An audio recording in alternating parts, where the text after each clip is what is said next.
Asubuhi moja polisi waligonga mlango. Upo chini ya ulinzi, wakamwambia mwanaume waliyemkuta ndani ya nyumba hiyo. Mwanaume akashtuka na kuuliza, kwani nimefanya nini? Polisi akamjibu, unatuhumiwa kwa makosa ya uvunjifu wa sheria za barabarani, hivyo unahitajika mahakamani.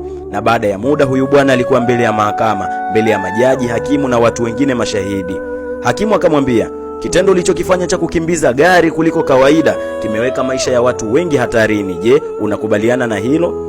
Huyu bwana kinyonge akajibu, nakubali mheshimiwa, lakini sikuwa na namna kwa sababu nilikuwa na emergency. Hakimu akamjibu, kwa sababu ya emergency uliyokuwa nayo ndio uhatarishe maisha ya watu. Na kwa ushahidi zaidi wakaplay tape iliyokuwa imerekodi namna ambavyo bwana huyu alikuwa akikimbiza gari hovyo barabarani. Kisha hakimu akaendelea, kwa sababu ya tabia zenu za kukimbiza magari hovyo, maisha ya mwanangu yalikuwa hatarini.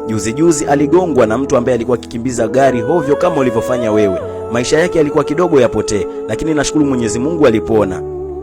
Nitahakikisha unakaa siku 5 gerezani ili kufidia kosa ulilolifanya. Lakini je, unaweza kuniambia ni kwa nini ulikimbiza gari hovyo? Hapo huyu bwana akajieleza, akadai ilikuwa ni asubuhi, nilipokea simu ya dharura hospitali ya kwamba kuna mtoto mdogo aligongwa na gari barabarani, hivyo nikawa sina namna, napaswa kuwahi kwenda kuyaokoa maisha yake. Mimi ni daktari, hivyo nikakimbia hovyo bila kufuata sheria za barabarani ili mradi niwahi nikayaokoe maisha ya yule mtoto aliyepata ajali hospitali. Kabla hakimu hajatoa maelezo, jaji mmoja kamnongoneza na kudai, Mheshimiwa hakimu, huyu ndiye yule daktari aliyemtibu mtoto wako aliyegongwa na gari juzi barabarani.